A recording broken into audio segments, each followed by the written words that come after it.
Assalamualaikum warahmatullahi wabarakatuh. Perkenalkan, nama saya Muhammad Syahri Mauludin, mahasiswa Magister Manajemen Universitas Widyatama Bandung.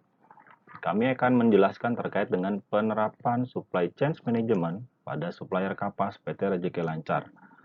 Sebagai tugas besar, mata kuliah, Operation, dan Supply Chain Management dengan dosen pengampu Bapak Dr. Muhammad Rozai Istanbul Eskom MT. Namun sebelum masuk kepada penerapan supply chain management di PT Rejeki Lancar, kami akan menjelaskan sedikit terkait dengan supply chain management itu sendiri. Supply chain management adalah aktivitas dan keputusan yang saling terkait untuk mengintegrasikan pemasok, manufaktur, gudang, jasa transportasi, pengecer, dan konsumen secara efisien. Dengan demikian, barang dan jasa dapat didistribusikan dalam jumlah, waktu, dan lokasi yang tepat untuk meminimumkan biaya demi memenuhi kebutuhan daripada konsumen.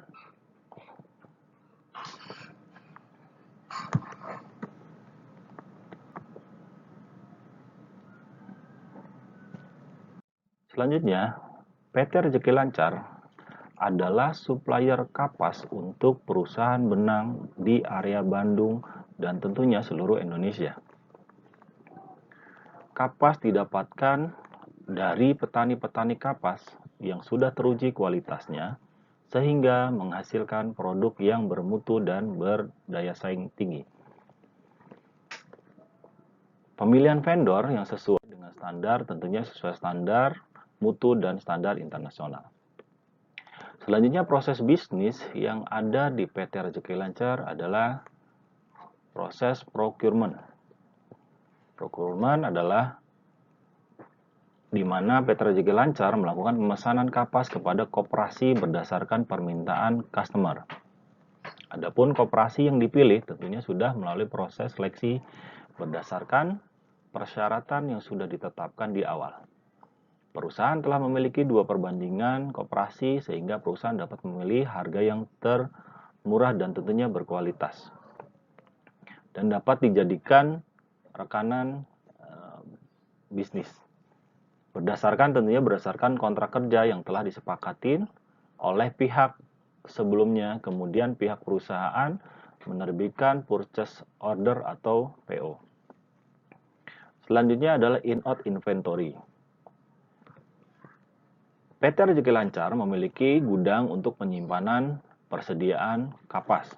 Monitoring proses in dan out oleh PT Rejeki Lancar dengan menerapkan first in dan first out, di mana barang yang masuk itulah barang yang pertama kali keluar, namun dilakukan masih secara manual.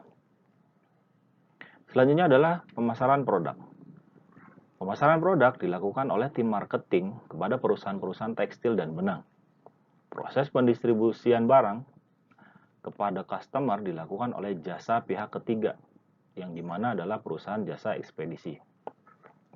Selanjutnya adalah personalia atau human resource department, di mana tugasnya adalah menangani beberapa keperluan yang berkaitan dengan ketenagakerjaan dan tentunya karyawan, ya, mulai dari perekrutan, pelatihan sampai pada pelayanan kesejahteraan. Yang terakhir adalah divisi keuangan atau akuntansi. Tugasnya adalah mencakup kegiatan pencatatan dan akuntansi, pembayaran, dan tentunya adalah pengelolaan dokumen.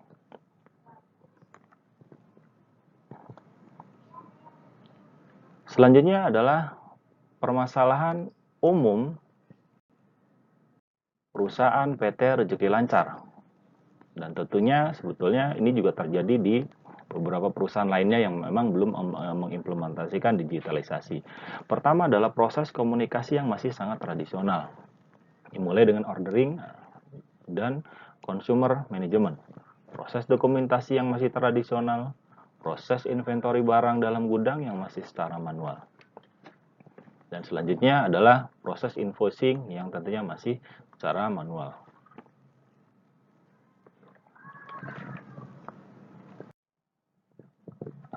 Pertama adalah consumer management. Bagaimana mengelola hubungan antara perusahaan dengan konsumen atau pelanggan maupun calon konsumen. Bagi konsumen baru biasanya disediakan fasilitas pendaftaran yang cepat dan mudah. Dalam e-bisnis, manfaat pendaftaran ini adalah selain untuk memudahkan perusahaan dalam mengenali pelanggannya, juga akan memberikan banyak kegunaan bagi pelanggan terkait karena mereka akan dilayani berdasarkan keinginan, kebutuhan, dan tentunya karakteristik unik masing-masing dari mereka. Bagi pelanggan yang telah cukup lama berhubungan dengan perusahaan, kemudahan dan fasilitas-fasilitas semacam pemberian kredit, bonus produk gratis, dan lain sebagainya dapat diberikan oleh perusahaan berdasarkan history track atau rekaman transaksi di masa lalu.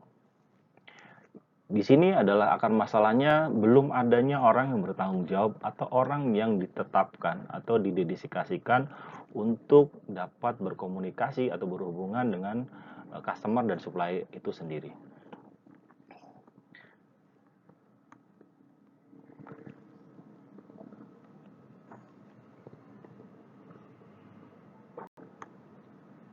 Selanjutnya adalah penyimpanan dan inventory.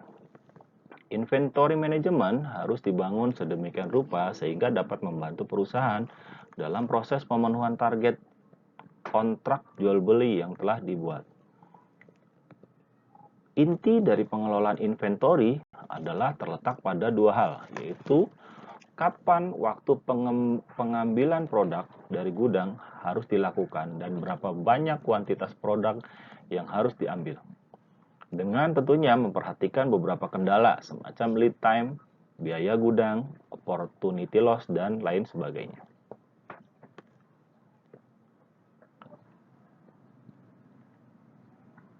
Selanjutnya adalah order dan delivery. Delivery order dan monitoring proses yang dilakukan masih sangat manual, sehingga masih banyak komplain dari customer tentunya terkait dengan update posisi kendaraan pada saat pengiriman menuju ke pabrik. Akar masalahnya adalah belum adanya sistem yang mempermudah dalam ordering, proses monitoring, pengiriman barang dari gudang menuju ke customer. Bahwa di proses ordering dan delivery ini adalah ada dua aliran entity yang harus dicermati, yaitu adalah aliran informasi dan aliran keuangan. Transaksi jual beli di dunia maya pun memerlukan dokumentasi sebagai prasyarat terjadinya interaksi yang sah secara hukum tentunya. Perbedaan dengan dunia yang nyata adalah bahwa yang dipergunakan adalah dokumen elektronik, bukan yang berbasis kertas atau paper-based dokumen. Setidak-tidaknya ada dua jenis dokumen yang harus diperhatikan di sini, yaitu kontrak jual beli dan bond atau kwitansi pembayaran.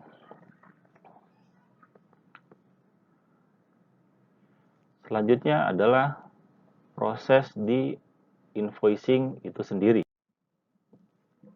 Proses invoicing sehingga proses pembayaran masih dilakukan secara manual. Dimulai dengan diterbitkan PO, selanjutnya DO, delivery order dibuat oleh supplier untuk mengirimkan barang sesuai dengan instruksi dan selanjutnya dokumen tersebut akan digunakan untuk melakukan penagihan kepada customer. Permasalahannya di sini adalah sistem yang masih serba manual dalam penerbitan invoice sehingga proses menjadi lama sampai proses pembayaran kepada supplier itu sendiri.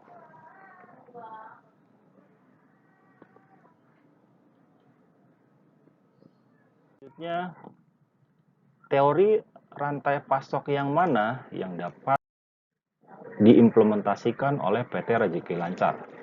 Di sini yang saya ambil adalah proses digitation. Ya, di sini perlu adanya proses digitalisasi untuk mempercepat proses informasi dari supplier ke customer. Di mana proses ini sangatlah penting ya, walaupun konsepnya secara sekilas nampak sederhana, namun keberadaannya telah menghasilkan suatu terobosan dan perubahan besar di dunia transaksi bisnis. Hal ini tentu saja telah dapat meningkatkan efisiensi perusahaan karena mengurangi biaya-biaya terkait dengan proses pembuatan, penyimpanan, dan pertukaran media.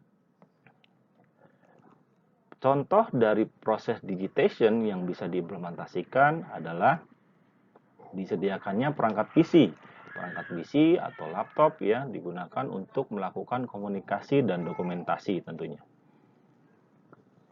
Selanjutnya adalah Internet Working. Internet working ini juga diperlukan ya, bahwa perusahaan akan bekerja sama dengan perusahaan yang bergerak di bidang teknologi untuk membangun sistem IT yang baik di perusahaan agar dapat mempermudah semua aktivitas. Hal ini tentu saja telah dapat meningkatkan efisiensi perusahaan karena mengurangi biaya-biaya terkait dengan proses pembuatan, penyimpanan, dan pertukaran media.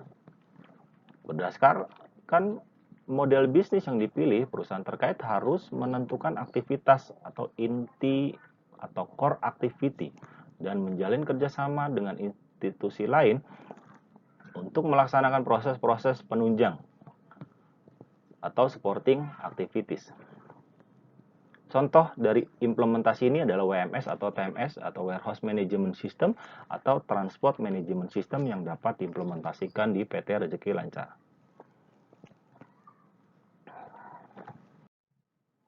Selanjutnya adalah convergence. Kunci sukses suatu perusahaan dalam bisnis internet terletak pada tingkat kemampuan dan kualitas perusahaan dalam mengkonvergensikan 3 sektor industri, yaitu computing, communication, dan contents. Komputer yang merupakan inti dari industri computing merupakan pusat syaraf pengolahan data dan informasi yang dibutuhkan dalam melakukan transaksi usaha. Adapun produk industri communication yang paling relevan adalah infrastruktur teknologi informasi dan komunikasi sebagai pipa penyaluran data dan informasi dari satu tempat ke tempat lainnya.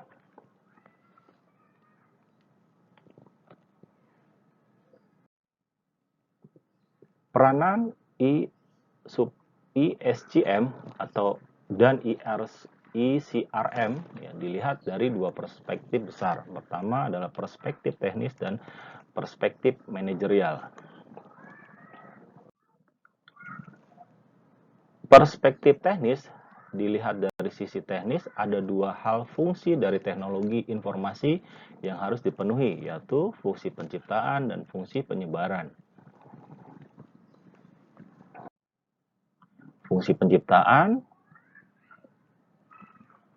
aspek yang harus dapat dilakukan oleh teknologi informasi adalah sebagai berikut. Teknologi informasi harus mampu menjadi medium atau sarana untuk mengubah fakta-fakta atau kejadian-kejadian sehari-hari yang dijumpai dalam bisnis perusahaan ke dalam format data kuantitatif.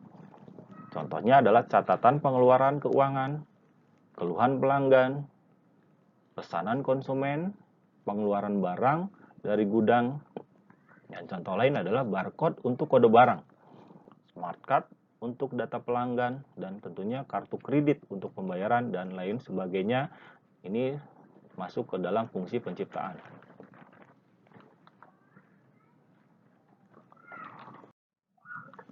Selanjutnya untuk fungsi penyebaran ada gathering, di mana teknologi informasi harus memiliki fasilitas-fasilitas yang mampu untuk mengumpulkan entiti-entiti tersebut dan meletakkannya di dalam suatu media penyimpanan data atau digital. Selanjutnya organizing.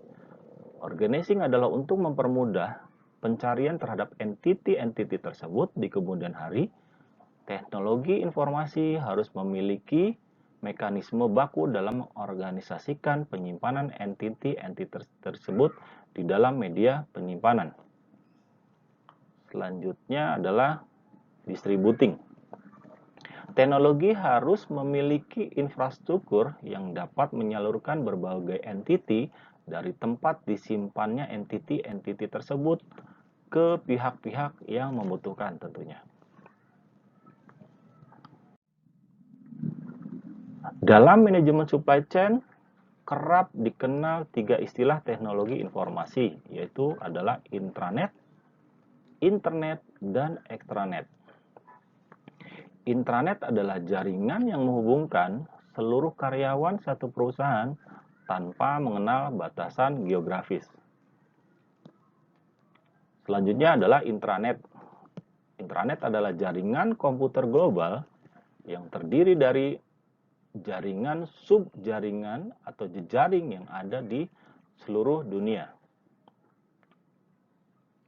Extranet adalah jaringan komputer yang menghubungkan sistem jaringan perusahaan atau intranet misalnya dengan sistem jaringan para mitra bisnisnya seperti supplier atau pemasok dan tentunya vendor yang bekerja sama dengan perusahaan tersebut. Keunggulan daripada implementasi tersebut adalah pertama, minimize risk, reduce cost, otomatisasi, add value, dan yang terakhir adalah create new realities. Minimize risk. Setiap bisnis memiliki resiko, terutama yang berkaitan dengan faktor-faktor keuangan. Pada umumnya, resiko berasal dari adanya ketidakpastian dalam berbagai hal dan aspek-aspek eksternal lain yang berada di luar kontrol perusahaan. Contohnya adalah kurs mata uang yang berfluktuasi, perilaku konsumen yang dinamis, jadwal pemasokan barang yang tidak selalu ditepati, jumlah permintaan produk yang tidak menentu, dan lain-lain. Selanjutnya adalah reduce cost.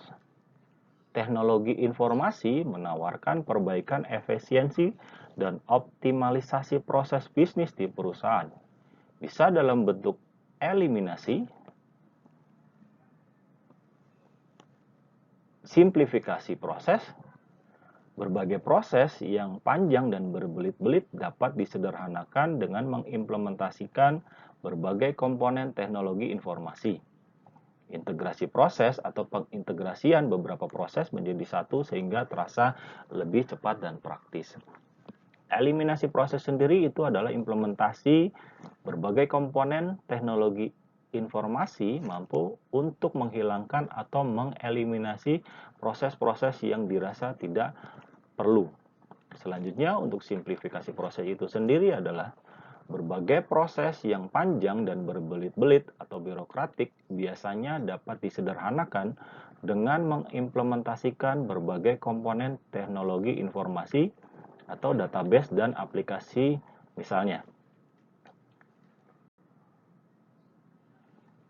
Selanjutnya adalah otomatisasi proses. Ya, tentunya mengubah proses manual menjadi otomatis merupakan tawaran klasik dari teknologi informasi. Contohnya adalah aplikasi robotik di industri manufaktur untuk menggantikan manusia atau fuzzy logic untuk menggantikan fungsi berbagai mesin dan peralatan atau scanner untuk menggantikan fungsi mata manusia dalam meletakkan dan mencari barang di gudang dan lain sebagainya.